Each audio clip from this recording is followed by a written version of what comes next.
हुकूमत ने IMF के साथ स्टाफ लेवल मुआहिदा करने के लिए पेशगी इकदाम में तेजी कर दी है। बिजली और गैस की कीमतों में इजाफे के बाद हुकूमत ने सेल्स टैक्स 17 से बढ़ाकर 18% कर दिया है। सिगरेट पर फेडरल एक्साइज ड्यूटी गुज़िश्ता रात ही बढ़ा दी गई थी, जिसके बाद आज वजीर खजाना इसाक डार ने कौमी असम्बली में 170 अरब रुपए का मिनी बजट भी पेश कर दिया है, जिसमें लग्जरी आइटम्स पर ड्यूटी की शरह 25% तक बढ़ाकर 60 से 70 अरब रुपए का टैक्स जमा करने का हदफ रखा गया है। जबकि आज स्पीकर कौमी असम्बली राजा परवेज अशरफ ने ऐलान किया कि यह बिल कायमा कमेटी में पेश नहीं किया जाएगा, जिसके बाद आज ही इस बिल को सेनेट में भी पेश कर दिया गया।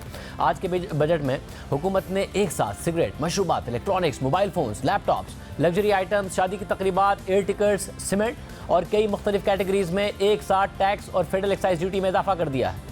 हुकूमत ने अमीर तबके पर इजाफी टैक्स लगाने की हिकमत अमली के तहत अब लग्जरी आइटम पर GST की शरह को 17% से बढ़ाकर उस पर 25% की बुलंद सतह पर ले जाने का फैसला किया है। जो एयर ट्रैवल है वो फर्स्ट क्लास और बिजनेस क्लास में जो कि फेडरल एक्साइज ड्यूटी है 20% ऑफ दी एयर टिकट या 50,000 रुपये जो भी ज्यादा हो, विच एवर इज हायर। शादी की तकरीबात के बिलों पर 10% की शरह से withholding adjustable advance income tax नाफिज किया जाएगा। सिगरेट, एरेटेड और शुगरी जो ड्रिंक्स हैं, जो फेडरल एक्साइज ड्यूटी की शरह में इजाफा तजवीज़ किया जा रहा है। सीमेंट पर जो फेडरल एक्साइज ड्यूटी 1.5 रुपये फी किलोग्राम थी उसको बढ़ाकर 2 रुपये फी किलोग्राम करने की तजवीज़ है। GST की शरह को 17% से बढ़ाकर 18% किया जा रहा है। आज कौमी असम्बली से खिताब के दौरान वजीर खजाना ने ऐलान किया कि FBR इस साल अपनी टैक्स महसूलात का हदफ हासिल कर लेगा। हुकूमत को एतमाद है कि IMF प्रोग्राम की बहाली हो जाएगी, लेकिन मूडीज़ की तज्ज़ियाकार का मानना है कि पाकिस्तान की मईशत की बहाली के लिए सिर्फ IMF का पैकेज काफ़ी नहीं है। खबर रसा इदारे रॉयटर्स में स्वाति भट्ट और जिब्रान नैयर पेशमाम की रिपोर्ट के मुताबिक मूडीज़ की तज्ज़ियाकार कैटरीना ने कहा है कि रवा साल के पहले 6 माह में पाकिस्तान में महंगाई की शरह 33% हो सकती है।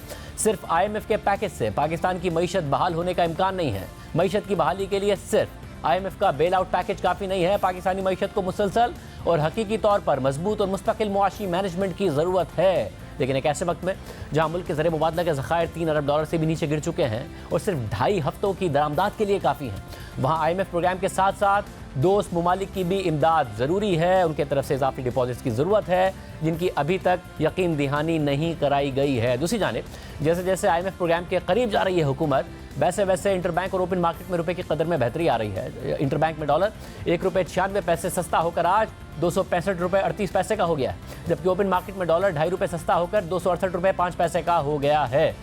सारी सूरत हाल पर बात करेंगे। हमारे साथ साबिक वजीर ख़जाना और माहिर मईशत डॉक्टर हफीज़ पाशा साहब मौजूद हैं। पाशा साहब बहुत शुक्रिया। पाशा साहब, ज़ाहिर है 170 अरब रुपए के इजाफी इकदामात, मिनी बजट आया, टैक्स लगाए गए हैं, मगर आप नहीं समझते कि बात तो टैक्स रिफॉर्म्स की होती है, वो कहीं पे भी नज़र नहीं आते। IMF की शराइत पूरी करने के लिए, टैक्स अहदाफ पूरे करने के लिए जो पहले से एरियाज़ हैं वहाँ पर टैक्स लगा दिया हुकूमत ने।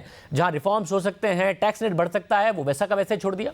ज़्यादा प्रपोजल्स लाए गए हैं अपने फाइनेंस सप्लीमेंट्री बिल में, उनका ताल्लुक इनडायरेक्ट टैक्सेस से है। अब आप ये देखिए कि सेल्स टैक्स के निज़ाम में रेट जो है वो 17 से 18% कर दिया गया है और बहुत से दूसरे आइटम्स पे भी लगा दिया गया है।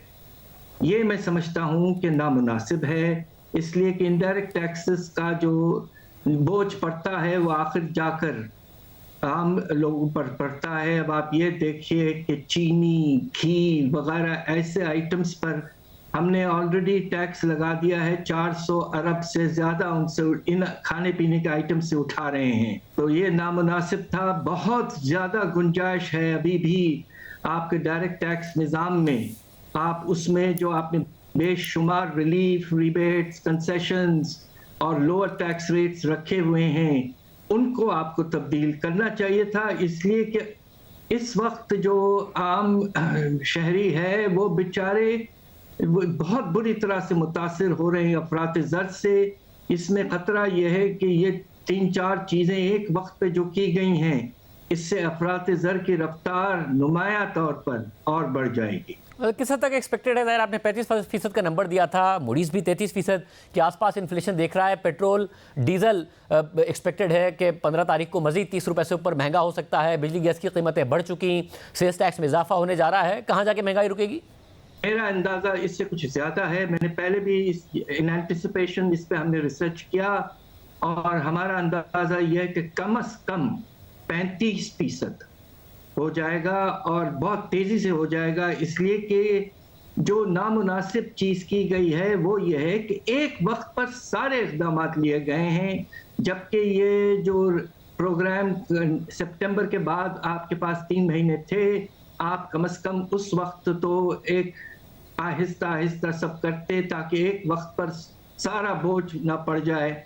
अब ऐसा ही हो रहा है, मुझे इस बात का अफसोस है। मतलब क्या गुज़िश्ता 4 माह में फिर डबल नुकसान किया है हुकूमत ने कि स्टैगर करते तो शायद इन्फ्लेशन का इम्पैक्ट और बोझ भी आहिस्ता आहिस्ता आता, IMF प्रोग्राम की बहाली भी रहती तो एक गैर यकीनी की सूरत हाल भी ना पैदा होती जो कि मईशत में पैदा हुई, ज़र मुबादला के ज़खायर भी इस तरह ना गिरते, शायद कमर्शियल बैंक्स रोल ओवर कर देते, दोस्त ममालिक इजाफी डिपॉजिट्स दे देते, तो डबल नुकसान किया हुकूमत ने जो फैसलों में ताख़ीर की। ये बिल्कुल आप ठीक कह रहे हैं।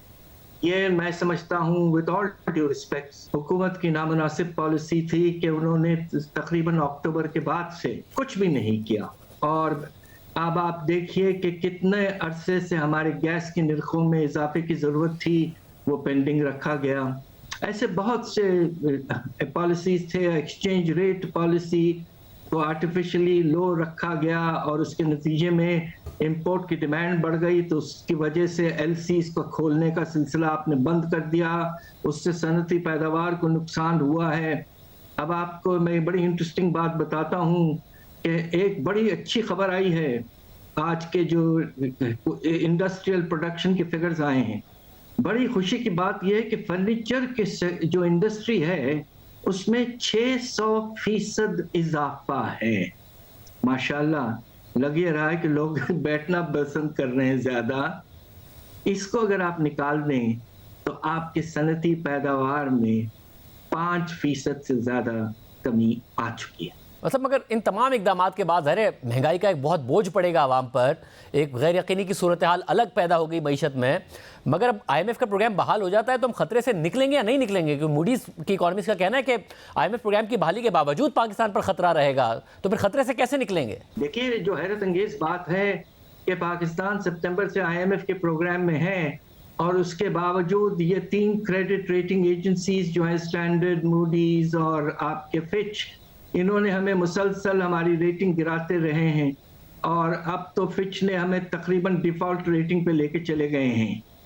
तो IMF प्रोग्राम की वजह से अनफॉर्चुनेटली कॉन्फिडेंस में इसलिए इजाफा नहीं हुआ कि रिजर्व्स में गिरावट आती रही, जबकि IMF के प्रोग्राम में प्रोजेक्शन ये है कि इस साल के एंड में $16 अरब रिजर्व्स होने चाहिए हैं। इस वक्त आपको तो पता है 3 अरब से भी नीचे हैं।